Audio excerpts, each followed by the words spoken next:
திருச்சியிலேருந்து சென்னைக்கு வந்து ஆப்பர்ச்சுனிட்டி வந்து சர்ச் பண்ணோம்.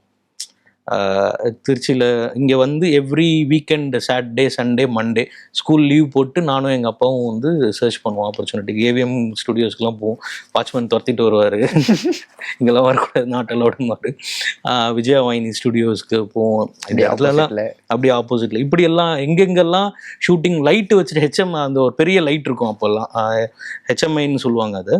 அந்த லைட்டு எங்கே தெரிஞ்சாலும் அங்கே போய் நின்றும். இப்படி தான் வந்து என் ஜேர்னி இருந்தது. அப்படி ஒரு ஜேர்னியை எல்லாத்தையும் கடந்து போட்டு ஒரு 2-2.5 வருஷம் நான் அப்போது ட்ரை பண்ணிகிட்டு இருந்தேன். பட் எனக்கு என்ன ஆப்பர்ச்சுனிட்டியும் கிடைக்கல. அப்போது என் அப்பாவுடைய ஆஃபீஸில் பாலச்சந்தர் சார்னு ஒருத்தர் ஒர்க் பண்ணிகிட்டு இருந்தார். அவருடைய கசின் வந்து இங்கே சரிகமா இந்தியா லிமிட்டெடில் ஒர்க் பண்ணிட்டு இருந்தாங்க, குமார் சார்னு, கேரகே குமார் சார்னு.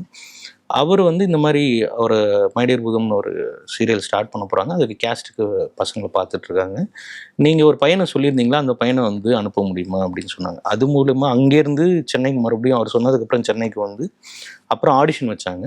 அந்த ஆடிஷனில் வந்து பிஆர் விஜயலட்சுமி மேடம், சண்முகம் சார், இவங்க எல்லாமே இருந்தாங்க. அந்த ஆடிஷனில் அதுக்கப்புறம் அவங்க கொடுத்த விஷயத்த பெர்ஃபார்ம் பண்ணதுக்கப்புறம் தான் அந்த சான்ஸ் எனக்கு கிடச்சிது.